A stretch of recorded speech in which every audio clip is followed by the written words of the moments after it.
Hello, everybody. Welcome to this week's edition of WeAreSC's Inside the Trojans Huddle, post Utah State and prior to the bye week. We have the usual crew with us here today. WeAreSC's editor-in-chief, Eric McKinney, Mark Holkin, WeAreSC writer and also podcaster. Sorry, I shouldn't cough this early in the show. I messed everything up, fellas. Podcaster who does the Locked On SC shows daily, right, Mark? Yeah, feels like it. We do it. If it's not daily, it seems like it is to him. So there are a lot of them. Go watch it. Okay, guys, we're 2 weeks in. When's the last time we were 2 weeks into a season and felt this good? It's been a little while, right? I mean, I guess 2 weeks in last year we felt okay, But you still had, right? San Jose State still put up points. You had some explosive plays from Nevada. There was still a, we'll see. Yep. Yeah. No, I think that's right. It wasn't until the Stanford game where USC played pretty well on both sides of the ball that we thought, okay, maybe things are different. But this does feel different. I think this is different. So let's start with this big picture. What did we learn from the Utah State game? Eric, start us off. Couple things. I think about the overall team. What struck me was they've played two extremely different games in terms of the situations and everything surrounding them going into it. The LSU game has been talked about for years, it feels like. And certainly the entire offseason was kind of get ready for that one. The Big Ten talk was also there, but you knew coming out of the gate you had this one. They had a long time to look forward to it. That's a good team. The environment was significant in terms of when USC had the ball, it was loud, right? LSU fans were loud. It's in an NFL stadium, all of that. Then for Utah State, you've got a short week. You've got a team that nobody cared about, a game that wasn't talked about at all. You were at home. It would have been easy to kind of come out flat and just sort of skate through that based on what you did against LSU. So there, we can get into a lot of the X's and O's and the players and the whatever. And if Mark wants to go there, that's great. My biggest sort of takeaway and what we've learned about Utah State, and yeah, I'm lumping the LSU in there too, is that this team is locked in. It is focused. It is ready to go. It plays. They play for each other. The coaches have the full attention of the entire roster. And that's a statement to come out against Utah State the way they did. Yeah, if the first drive finishes in a touchdown, maybe the early going feels different. But I think that's a statement from this team when you come out and beat a team like Utah State, which is it's not gonna be the group of five representative in the playoff. But it's also not Furman, and it's not the Citadel, and it's not a school where you don't know what state they're from. Not Idaho. And so we definitely know what state Utah State is from. It makes it easier. Clear about that. But that to me is that if you're a good team, you put that team away early. You do not give up plays where they break loose and it's a 75-yard touchdown or something like that. And so USC did everything it needed to in sort of business-like fashion. And that's what you see at the end of the season, those really good teams, that they put teams like that away early. Yeah. What do you think, Mark? Yeah, I mean, Eric, he nailed it. There's not a lot more I can add to that. This team is not your previous two teams that you've seen under Lincoln Riley at USC. This team has heart. This team cares from the start of the game all the way through the end of the game. To see the emotion, the passion, the enjoyment of those players who helped preserve that shutout at the end of the game, that's hard to put into words how that resonates inside of a locker room, but it galvanizes a team. These guys they're all business. I mean, people might not realize this, but they played on defense without two starters the entire game, and there was no drop off. So from the coaching, it's starting to show itself, not only against the marquee teams like an LSU, but to maintain that focus for the following week and do it against a team like Utah State. Again, as Eric said, not the greatest team in the world. They're not Idaho. They're somewhere in the middle. The coaching staff kept USC, the players' attention. And that was the biggest thing I was keyed on is there going to be a letdown? And even when they kept scoring points and the game was out of reach, out of touch, there was no letdown. And that was the biggest thing for me to say, all right, this coaching staff has made an impact. Yeah. Yeah, over the last 2 years, there were things on the USC team that were outstanding, but there was also at least one fatal weakness. Yeah. Something that just about everybody on the schedule could exploit. Last year, as Eric pointed out, San Jose State made some plays. I mean, I think they scored 28 points and had 370 yards. I mean, that's when you looked at USC last year, you said, I think they can score a lot of points just about every week. But I don't know if they can stop anybody. I certainly don't know if they can stop anybody consistently. And so I think the team knew that they had to score 45 points every week. I think the team knew they had to score 40-something points and didn't know if that would be enough against the better teams on the roster, right? Which is a really tough spot to put your offense in. And it's a tough spot to put a play caller in. If you're Lincoln Riley, you can't afford to punt. Like there were games last year, Washington or Oregon. So, I mean, a handful of games you looked at and said, I don't think USC can afford to punt one time in this game. This team is different in that I don't know that this team is as explosive as they were under Caleb Williams. Caleb Williams could make a 70-yard touchdown happen off a broken play. It didn't matter, right? He was magical in that sense.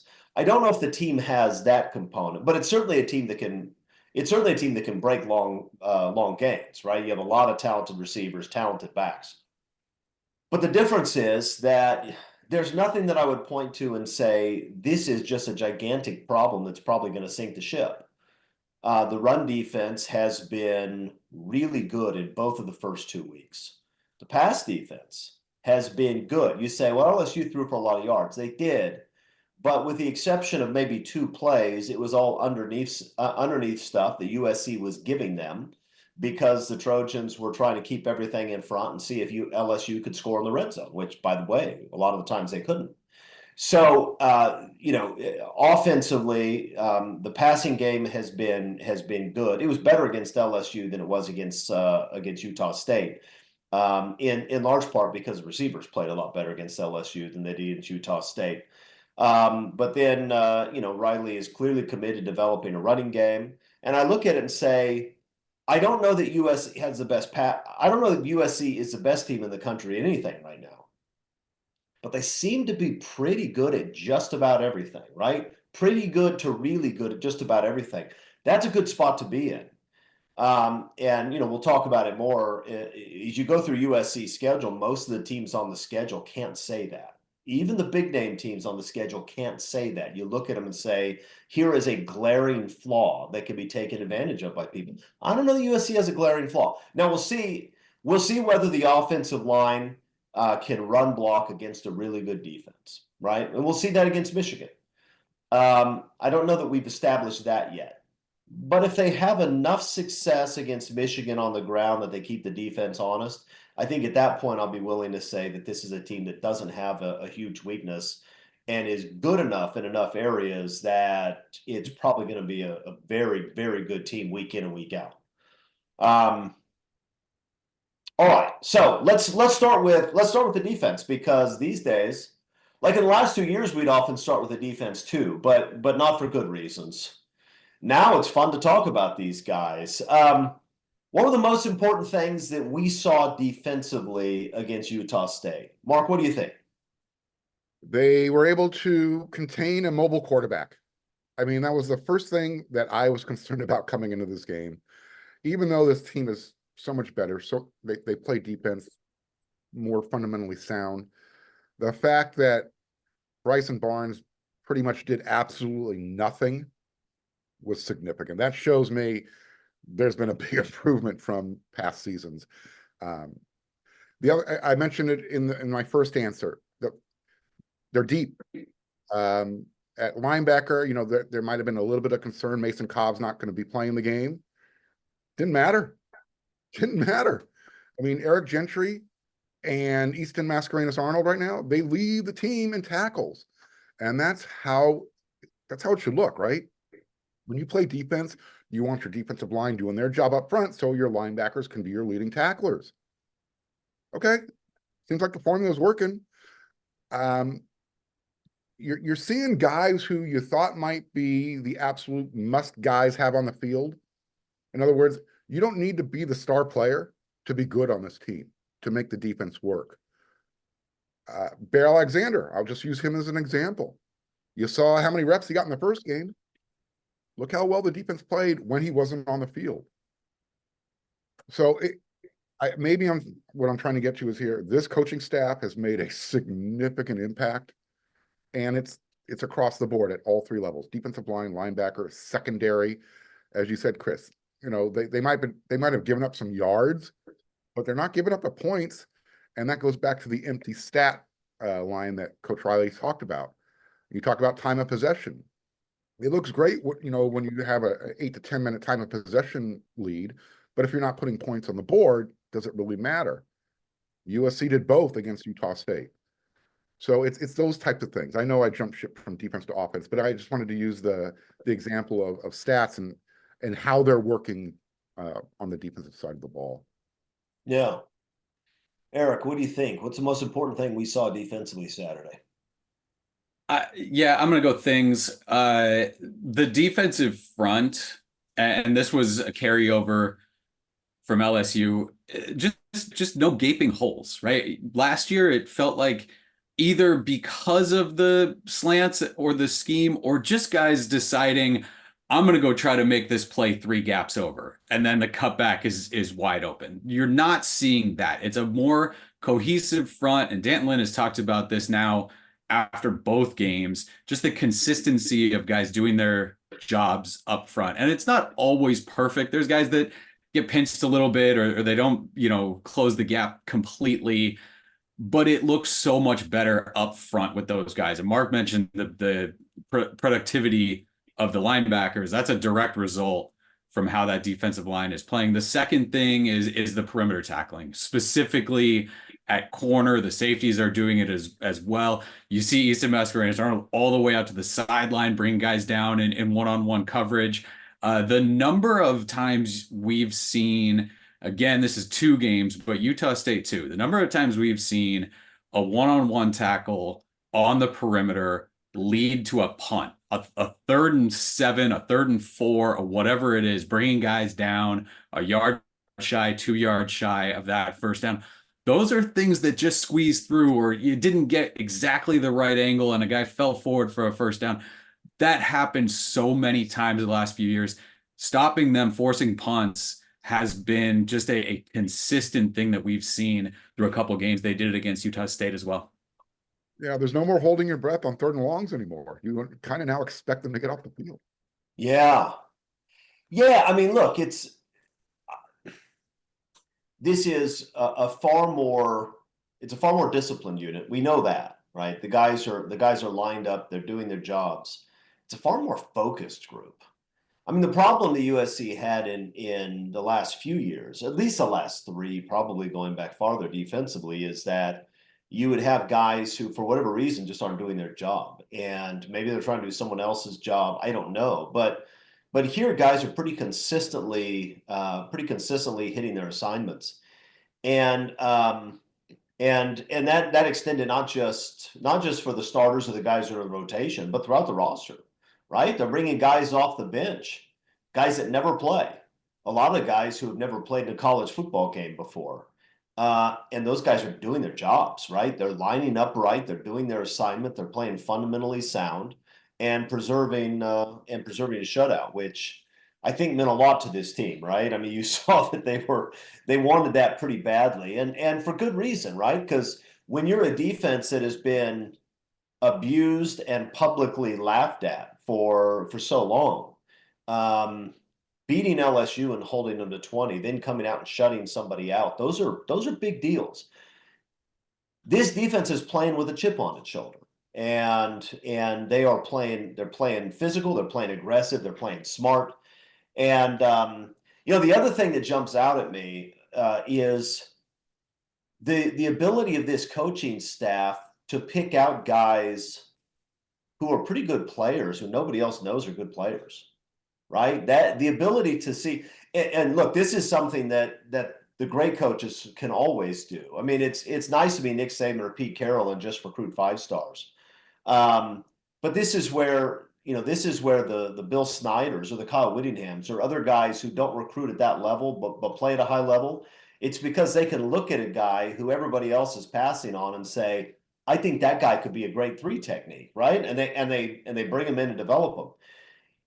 Everybody knew that Cameron Fountain and Braylon Shelby would be able to play football, right? It doesn't take a great scout to look at their films and say, I think these guys can be good.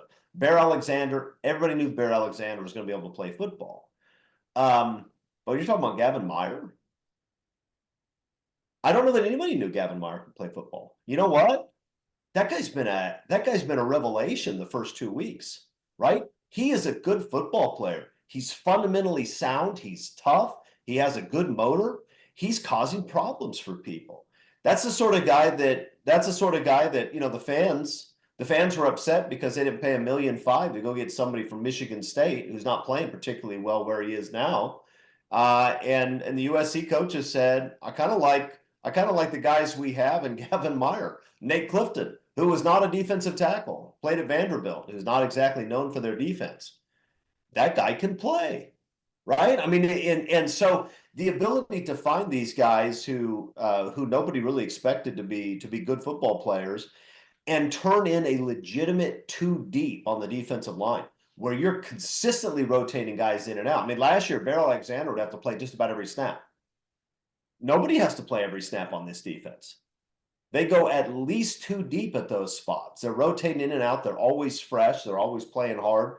I mean, it's a heck of a thing to see. And look, I understand it's just Utah State. And so we don't want to be ridiculous about it. USC will face better offenses, although fortunately they play in the Big Ten, so they're not going to see a lot of them. But this is a solid defense. No major breakdowns this week. And again, Utah State has some guys that can play. That running back of theirs, Faison's pretty good. The wide receiver's All-American. He put up gigantic numbers last year. Despite that, you didn't see anybody get loose for 60 yards. It just didn't happen. So this is a fundamentally sound, tough unit. And look, we've seen it playing teams like Utah for years.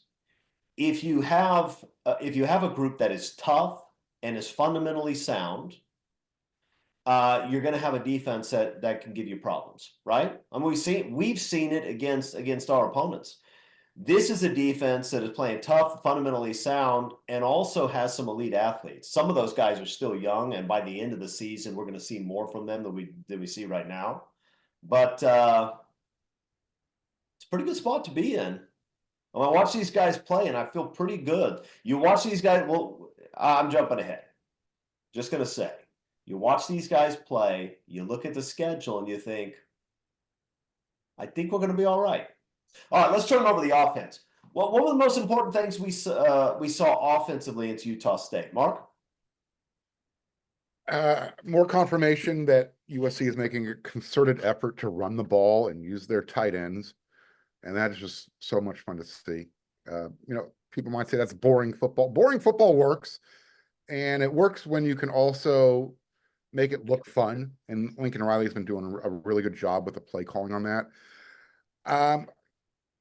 I think everybody anticipated the wide receiver room was the best position group on that side of the ball. And they are. I mean, let's not kid ourselves. They're deep. They're talented.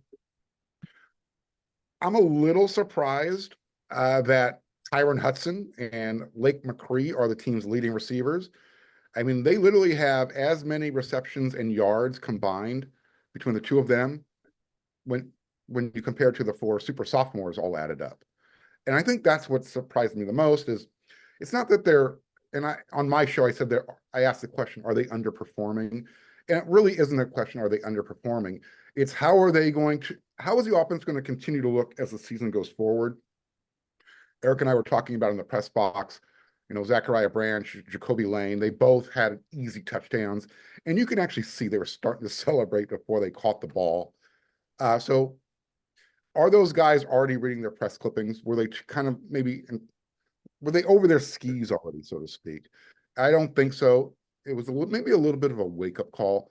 I like what I'm seeing offensively. The offensive line is, for the most part, protecting Miller Moss. The wide receivers are being used just enough. The running game is fantastic. And again, you have the tight end usage. And Miller Moss hasn't made any mistakes. He almost made a couple. And he talked about it after the game, how he and the skill position players need to clean some stuff up. So the fact that the offense isn't clicking yet, so to speak, working, going 100 miles per hour like we've been used to, and they're still being productive, I think that's the most important thing I'm seeing from the offense right now. They're still a work in progress, but they're still pretty good. Yeah. I mean, they left some points on the board, but Definitely. I'll take 48. 48's going to win every game this year. Now they proved me wrong. I said they were going to put up 50, but I'll take 48-0 versus 50-10. Well, let's get it right next time. Eric, what do you think? What are the best things we saw offensively this week?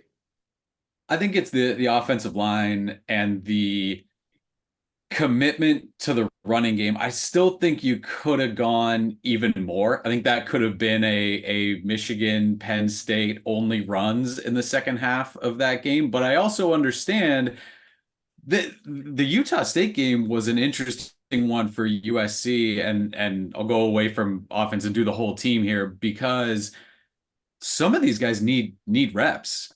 Right. And so you don't have another game. You don't have a third game before you go out to Michigan. And so this was your chance to get game reps for a lot of these guys. So again, when I say you could have run the ball, I understand we got to work Miller with the receivers and get him some more throws because that's his third start. So I can understand, trying to work your red zone offense and throw it to some of those guys and all of that just because you need all those reps in there. So, but the important thing is when you come out and say, we wanted to run the ball, we wanted to be physical, you could do that. Now, doing that against Michigan's front is different than doing that against Utah State's front, but gain some confidence up there after LSU's defensive line didn't dominate the game by any stretch, but far more even. And LSU, I think, had the better run for parts of that game to give the offensive line some confidence and some snaps and some run blocking and all of that, I think was big from that game because you need that. You need that against Michigan.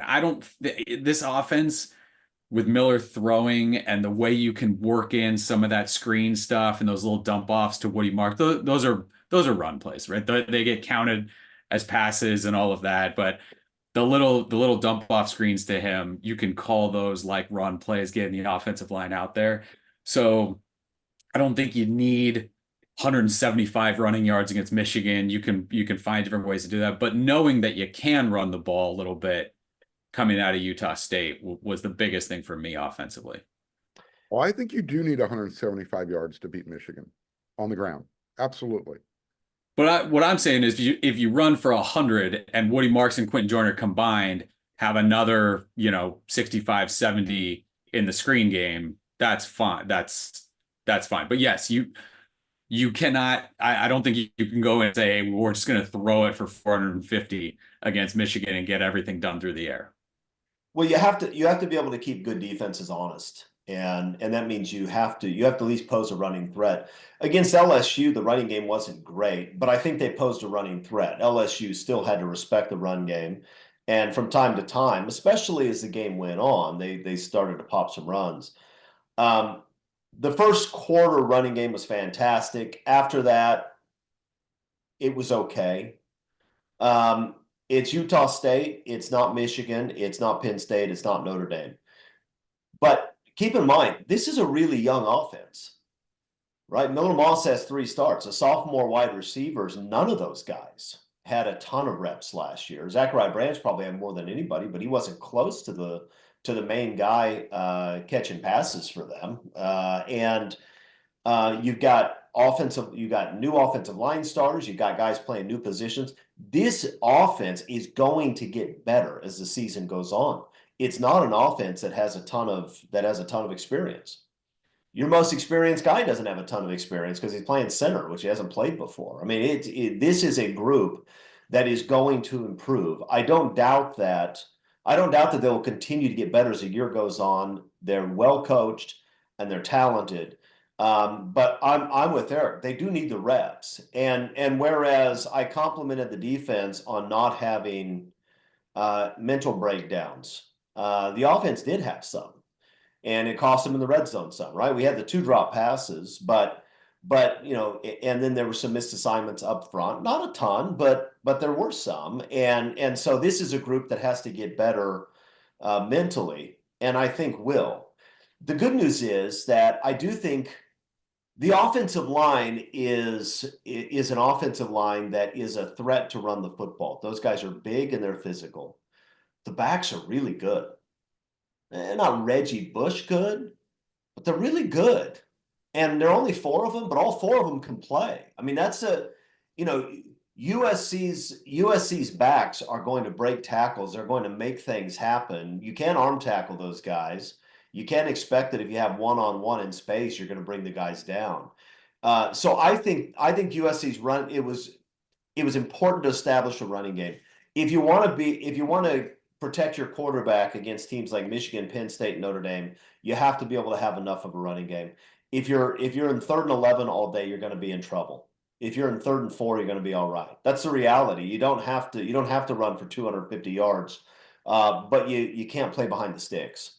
And so this was an important game to start developing a consistent running attack, which I think they're going to be able to do. I don't know that it's there yet. And we'll see against Michigan, because that Michigan defensive front is going to be a test, obviously. But that was important. The other thing is that for the last couple of years, USC lived in fear that if something happened to Caleb Williams, like the floor may fall out.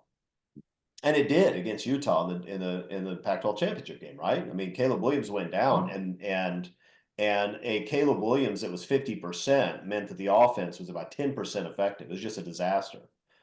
I don't know that I'm worried about this year. I mean, Miller Moss is a really good player. He's the leader of the team. I hope he stays healthy. But if Jaden Maiava had to come in the second half of a game because Miller Moss was a little bit shaken up, I think everybody would feel pretty comfortable having that guy out there. He looked like Sam Darnold.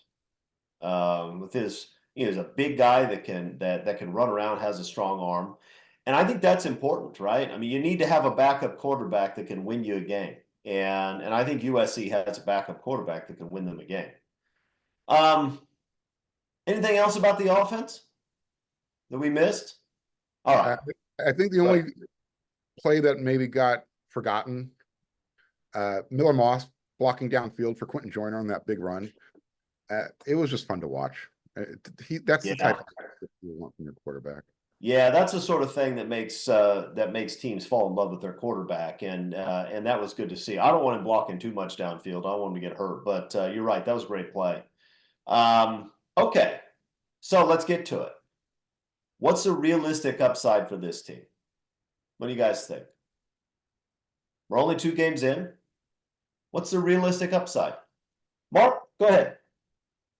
Hey, not only make the playoffs, they might be good enough to win a game.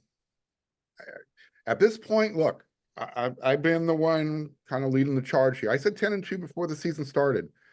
They get by that Michigan game, I'm changing my prediction to 11-1. And I think that's a realistic, prediction. And we're going to talk about that coming up here. When you look at the conference, maybe it's not as heavy at the top as we thought it was going to be. USC's already proven they can play against the SEC. They've proven that they can come home, stay focused, beat a team like a drum, like they should beat like a drum. And now they have the bye week, and that's going to be the biggest challenge. Can this coaching staff keep the team focused for 2 weeks before they get to Ann Arbor, Michigan, and take on the reigning national champion? So The upside for this team, as long as they don't suffer too many key injuries, at specific positions, obviously. Yeah, I don't know. I don't think there's a ceiling for this team right now. I'm gonna channel my Lincoln Riley 2022. And I'm not gonna put any, limitations on this team. And I think there's a good reason, because they have a defense now. The offense does not have to win the game. That's a scary proposition for USC's opponents. Yeah, I mean, people have been saying for a long time if Lincoln Riley can ever find a defense. Eric, what do you think? What's the realistic upside for these guys? Yeah, the upside is they can win every game on the schedule the rest of the way. There's no team that you look at now that they're playing against where you say, "Uh-oh, that's going to be a rough one." Now, they can't coast to any of them, and they can't have so against Utah State, Jacoby Lane can drop that one in the end zone. You can kick a field goal and you can be fine. Zachariah Branch can drop that one and you can be fine because you run in a touchdown right after that. If you lose 14 points or even 8 points, if there's a swing on those in some of these other games, then it starts to get a little bit dicey. So you get those out now, that's fine.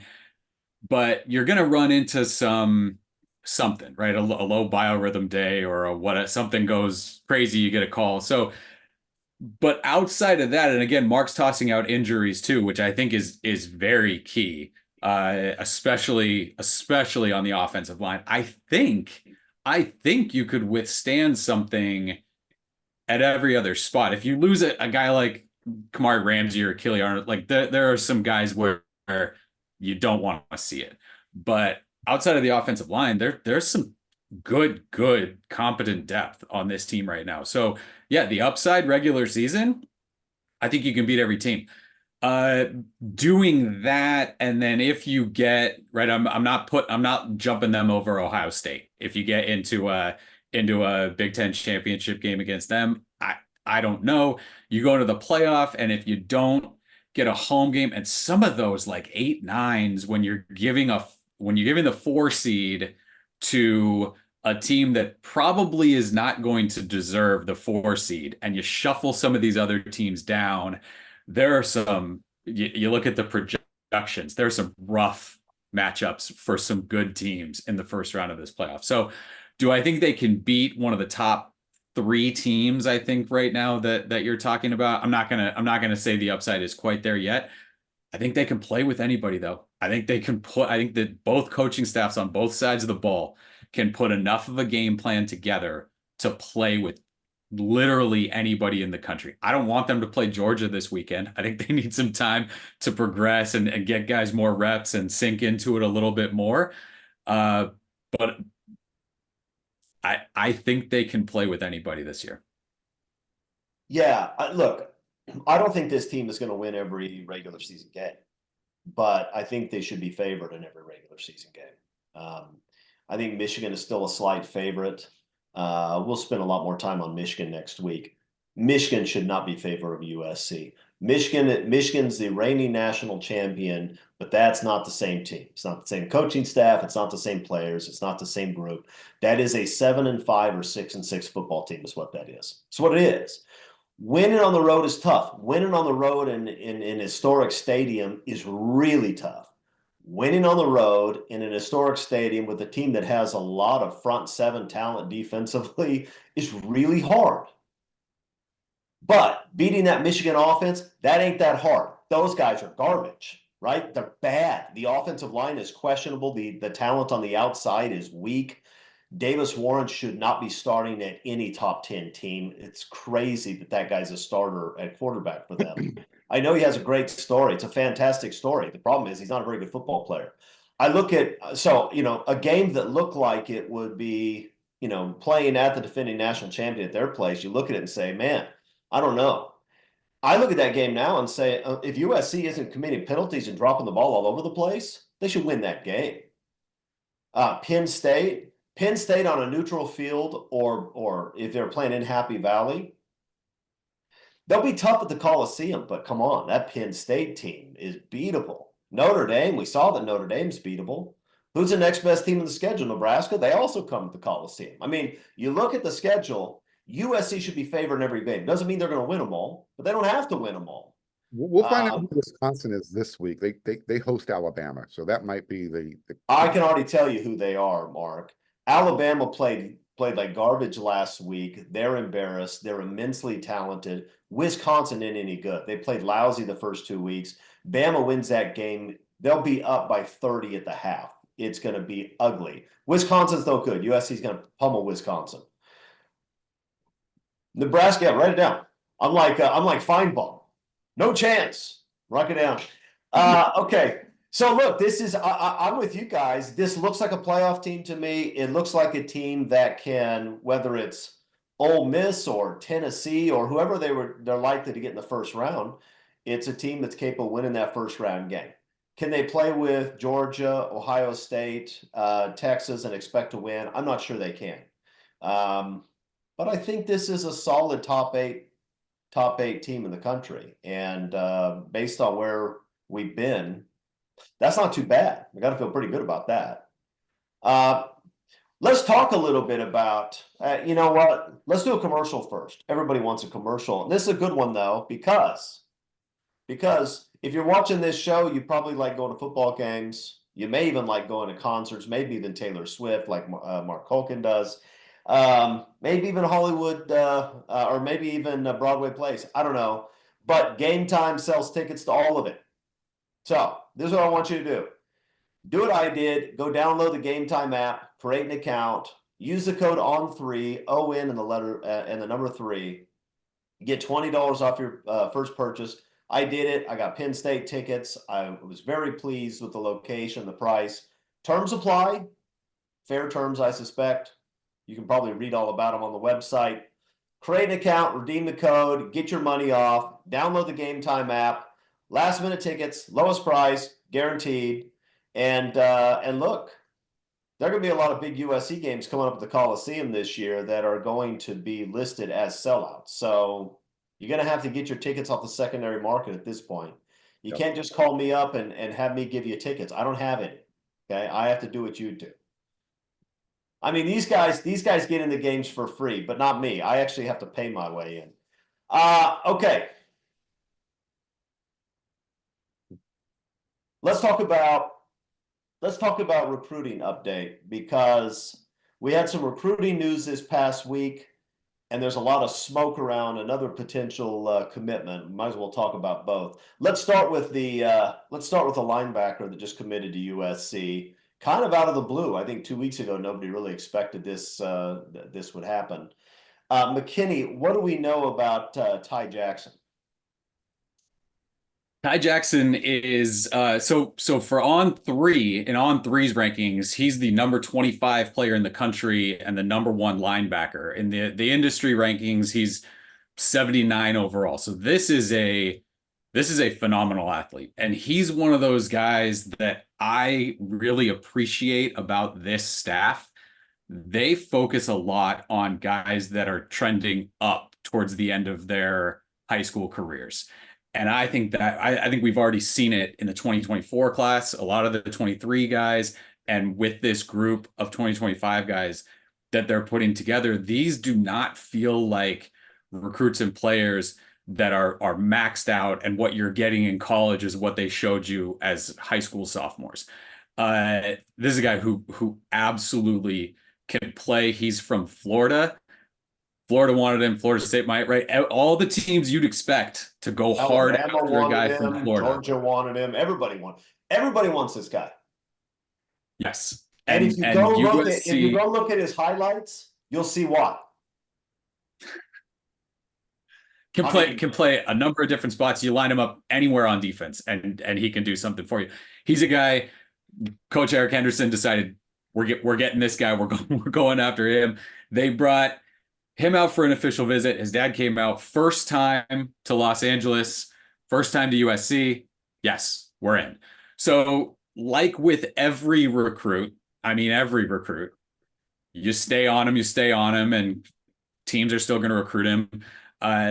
But this is a big win on kind of a first shot at impressing this guy, and USC absolutely hit it out of the park. We've talked, and USC fans have heard all offseason. Recruiting will pick up if they show they can play defense. This is the proof. They went after a couple big time Georgia kids in the offseason. They tried to bring them in with kind of a promise of what we'll do and some hype and some atmosphere and all of that. It's tough. It's tough to do that. And eventually those guys dropped out, flipped, probably not going to end up with them. But now that you have sort of proof of concept and guys are coming out and seeing it, these feel different in terms of their commitments and how likely they are to stick. So again, Ty Jackson is a phenomenal football player and a big get for USC. The other visitor who came out is a wide receiver, Jerome Miles. Again, a guy who, not out of nowhere, but a big time riser at this point in the process. A top 50 player in the on3 industry rankings. Speed. And if USC can bring him in, this will be, we talk about how good some of these USC wide receiver classes have been in the past. That 2023 group that we're seeing now, there was like the Drake London group. I mean, we've had some classes come in that have been unbelievable.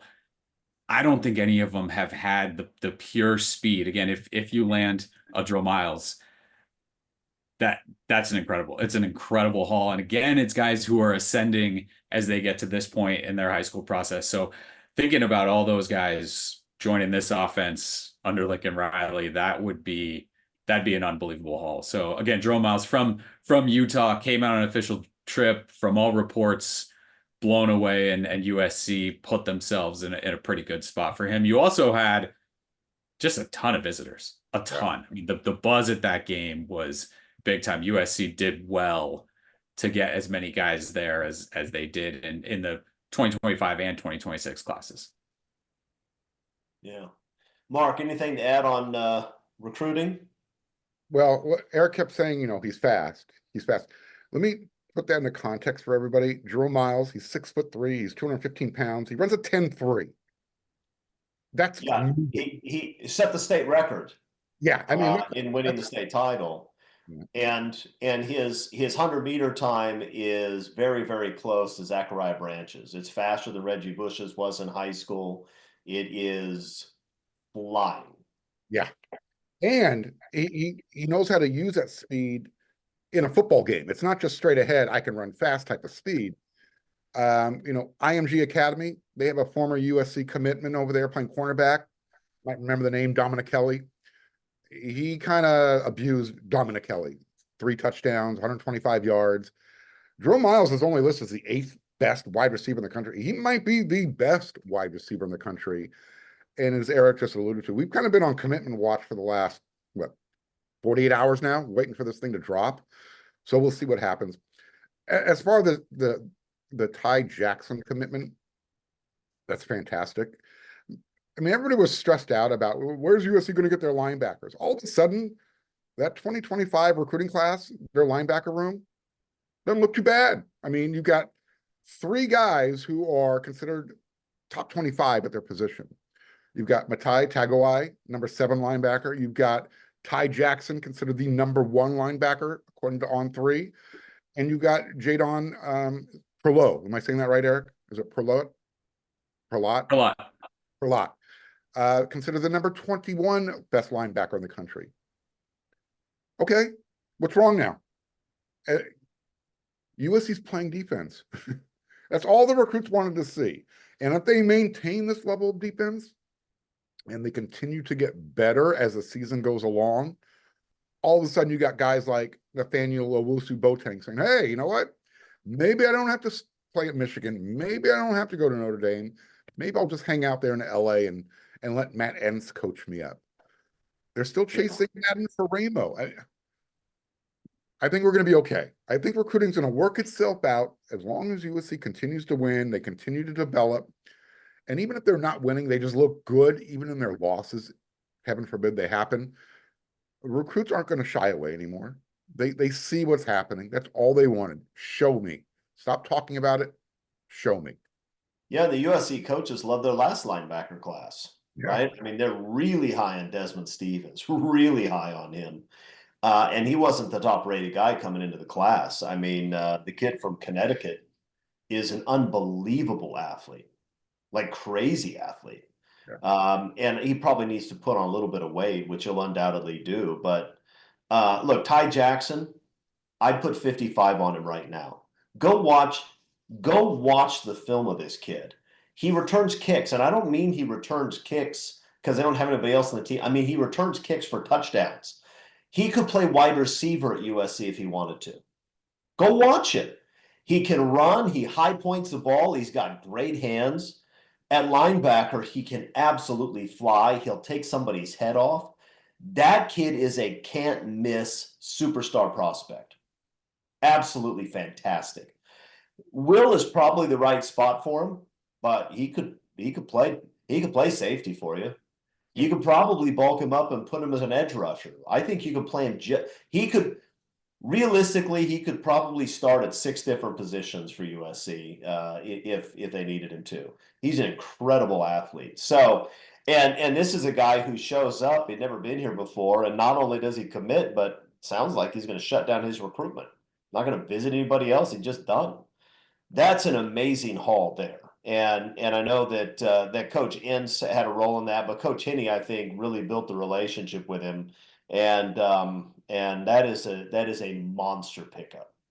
Based on what we've seen so far, would you guys predict one player who was committed to USC, decommitted, possibly coming back?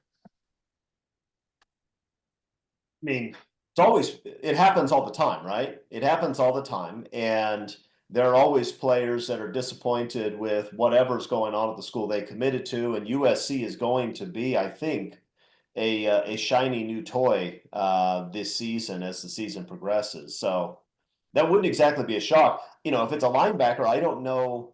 I mean, USC's got to figure out if they even have room for more linebackers at this point. I mean, I assume they would take the Boateng kid, who's an incredible athlete, but I mean, you've already got 3, and you have 3 guys you really like from the last class. So I don't know. But the big decommitments you'd go after, it's Georgia, right? If it was a different school, if it was Florida State, yes, right? You can go get those guys. But if the idea is like, we're not going to go to USC, we're going to go to Georgia, sure. That makes sense. That's a tough battle at this point. Yeah. Yeah, you're gonna have a hard time pulling a kid out of there. Although USC is gonna have some Georgia kids on the roster that look awfully good. You know, quarterback and a defensive back and an edge rusher. So I don't know. I mean, look, I'll say this. I don't know that USC is going to be a top 3 ranked class. I don't know that I care. The one thing we've seen over the last few years is USC's coaches are pretty good at picking guys that can play. I mean, you pick up a Desmond Stevens and it doesn't make ESPN's front page. But the USC coaches look at the kid and say that kid's going to be a superstar. And right now, I think they're pretty convinced he is, right? He is big, he's tough, he's smart. He looks like a 3-year starter at Mike. That's what he looks like. So, you know, if he doesn't leave early for the NFL. So I think these coaches do a really nice job of identifying elite talent, whether it's, you know, a guy who's a low 4-star or a 5-star. And so I feel pretty good about the class they're putting together. I'd like to see him land another couple of defensive linemen. Last year, they had a pretty big defensive line class. This year's a little bit smaller. I think I'd like them to pull in another guy or 2. Wouldn't surprise me if they do. I doubt if it'll be the 2 kids from Georgia, although I'd like that a lot. But overall, looks like a pretty solid class. Okay. 2 more topics. Let's knock them out. Let's talk about the playoff race. What are you seeing around the country? Teams you feel good about being in that playoff? Teams are being talked about playoff contenders that you don't think much of. What do you got, Mark? I'm kind of scrolling through here to look, where people are being projected right now. I don't know if Utah is going to be the number 4 seed. I mean, I think that's where they're projected right now, considered to win the Big 12 conference. USC, I think, is going to be a little bit higher up than what some have them projected as an 8-9 seed playing Alabama. I'm looking at one bracket right now where they're not even listed. So they're obviously one of the teams fighting. Missouri, are they going to be good at the end of the year? Tennessee's getting some love. I don't know. I don't think Oregon belongs in there right now. That's one team for sure. I mean, if I'm Idaho, if I'm Boise State, I'm asking for a rematch. I guess it's a little early to say, who we should be focused on with the playoffs. It's just hard after 2 weeks, especially the way you've seen the way some teams have performed. I mean, let's just kick Michigan out of there right now. They're not going to be there. Michigan's not a playoff team. No. Whatever happens in 2 weeks, Michigan is not a playoff team. Notre Dame lost to Northern Illinois. Their season's over. They have no chance of making the playoffs. Look, here's the look, if they won out, they'd make the playoff. But I'm looking at the bracket right now. Northern Illinois, the number 12 seed, they're playing Texas, the 5th seed. Yeah. If Notre Dame wins out, they're going to make the playoff. I don't think they're going to win in LA, and I'm not sure they're going to win out. You look at their schedule and you say, I don't see any good teams on the schedule, but I thought that before last week too. So if you're that mediocre offensively, you're going to play a lot of close games. If you play a lot of close games, you're going to lose some of them. And they've got Georgia Tech on there. They're playing them down in Georgia. They are playing Georgia Tech. I don't know what to make of Georgia Tech, but look, it's a team that there are a lot of teams on Notre Dame's schedule that are going to be able to play with them because they're not good enough offensively to blow people out. So, they're going to have a lot of games that are 17-14 in the fourth quarter, and you're not going to win all of those. You're just not. So I think Notre Dame probably finishes with 3 or even 4 losses, which against this schedule is criminal, but it probably happens. Any other thoughts on playoff contenders out there, Eric?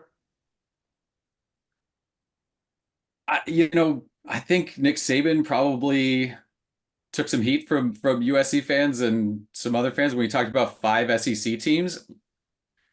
I don't know. I don't think it should be there, but if you're looking at it right now, the teams that are playing well, yeah, you've got maybe that many up there when you see, right? Georgia is playing really well. Tennessee has come out and played really well. Alabama's going to be in there, and then Ole Miss and Texas is there. So like I can get to 5 pretty quickly. Those teams will play each other. I think as you get sort of those expanded conferences and more conference misses, that makes it interesting because Missouri's schedule this year and Oklahoma's schedule this year, they're playing 2 different sports. I mean, the difference between those 2 in the same conference is absolutely crazy. So I can see a chunk of SEC teams getting there. I think Ohio State clearly, USC, Miami, right, looks good in the ACC. I think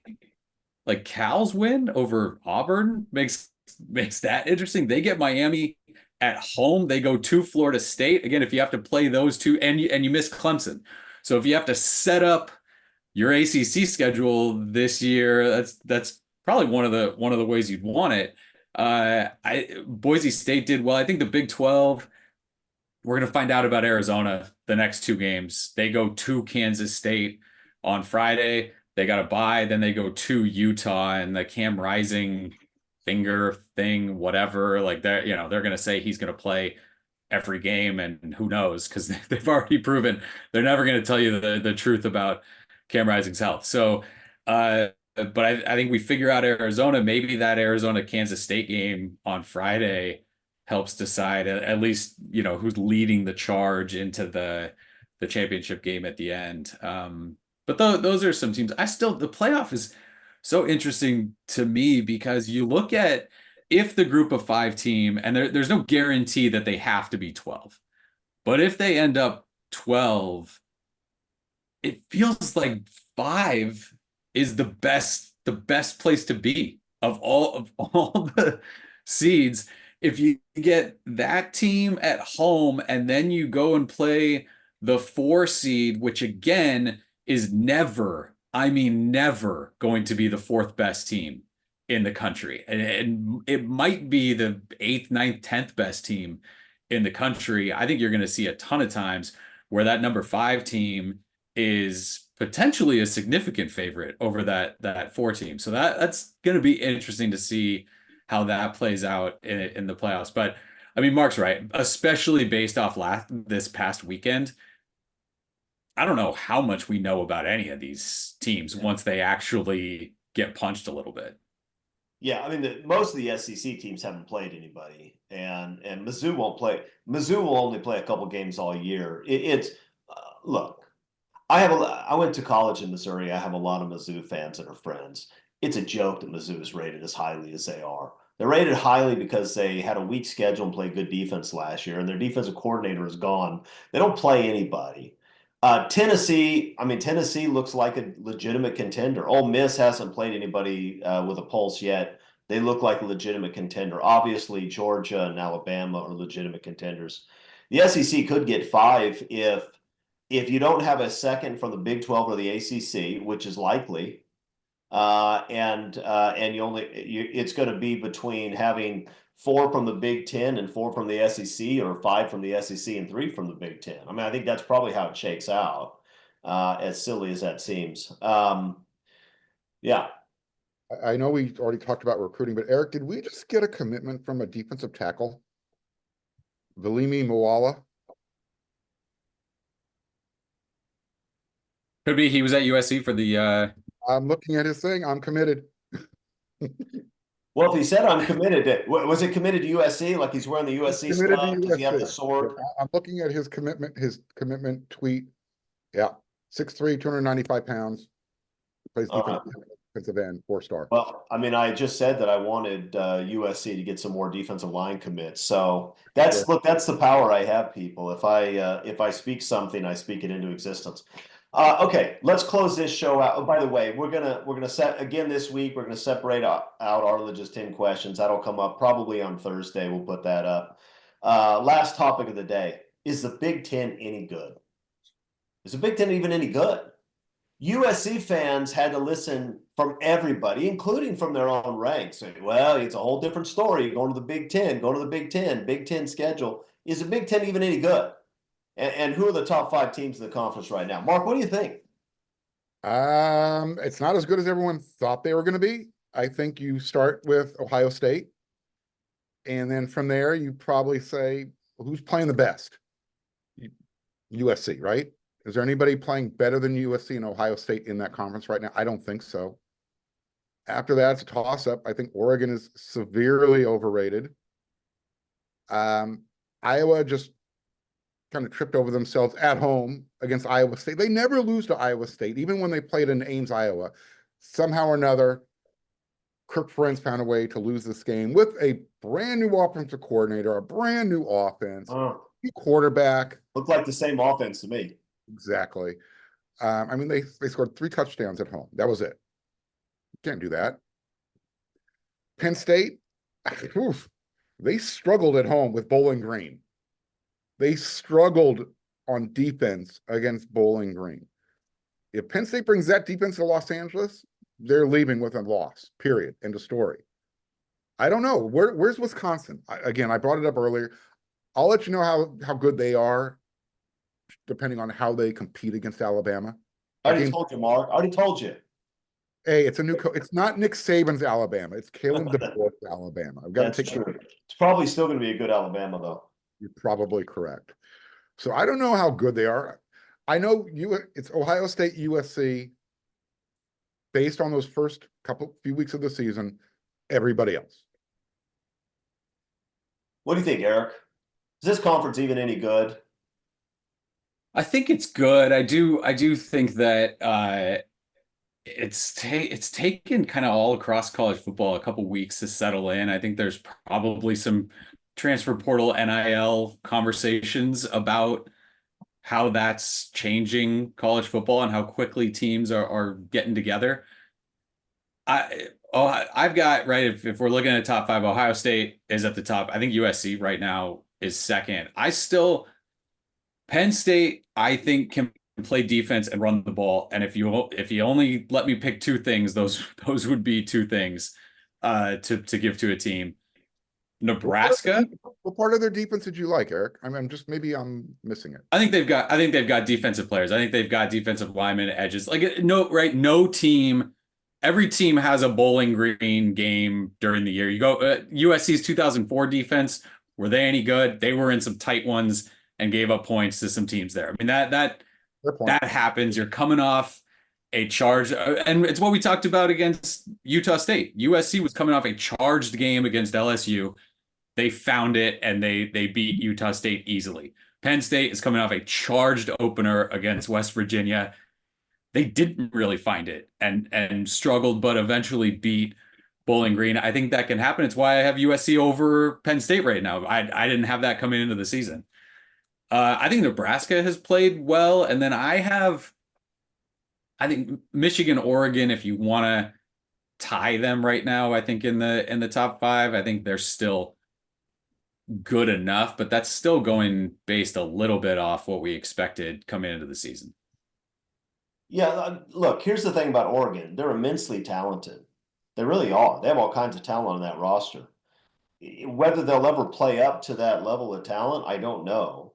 And right now, I have to wonder what's going on with Dan Lanning and staff. It's only 2 games into the season, but you have a scare in the first game. You figure, okay, we need to stop the superstar running back and get our act together offensively, and we should be fine. And they barely escape with their lives against Boise. They're playing an Oregon State team that is completely depleted from last year, and I bet they still play with them this week. I just there's something wrong at Oregon, and they'll probably fix it, and they'll probably get good. But I'm not sold that they'll fix it because I'm not sold on their coaching staff being a real coaching staff. Um, Ohio State's a class of the conference. They haven't played anybody yet, but I know they're really good, and I do trust their coaching staff. So I think they're going to be good all year. Penn State, I agree with Eric. Penn State, I think, is a good football team who played lousy, but defensively, you sort of saw them turn it up a little bit in the second half and shut things down. Penn State's a good team. The winner of the USC Penn State game is going to be the number 2 team in the conference, it seems to me. Whether Nebraska or Michigan is the better team at number 5, I don't know yet, but that Michigan team doesn't have much. Offensively, they're just awful. Just awful. Michigan this year is Iowa. That's a team that has some good defensive players. They have a culture of toughness. They're going to play fundamentally sound defensively, but they can't play offense. And so I think Michigan's probably a little better than Iowa, but probably not much. I think that's what they look like to me. So that's probably your top 5. Is the Big Ten any good? I do think the Big Ten. Look, you talk about the top 4 teams in the Big Ten. Those top 4 teams are going to be better than the top 4 teams in the ACC. They're going to be better than the top 4 teams in the Big 12, and they'd win some of their matchups against the SEC also. So it's a good conference. But when you look at USC's schedule, especially missing Ohio State and missing Oregon, I mean, it looks pretty manageable right now. It really does. That looks like I thought USC was a 9-3 or 10-2 team coming into the season. Seems to me that that 10-2 or 11-1 is probably more like it, and that means probably they're going to be in the playoff. That's my take right now. Okay, guys, anything before we close out this session? Got the bye week coming up. Do you have any words of wisdom for the bye week? People always need words of wisdom for the bye week. We'll post them. Get to WeAreSC.com. Gary P. Trojan Huddle message board. They're all there. You heard it here first. Eric McKinney is going to put words of wisdom on the message board. Okay, well, 2 weeks down, 2-0. Big game in 2 weeks. So until next week, Trojans, fight on.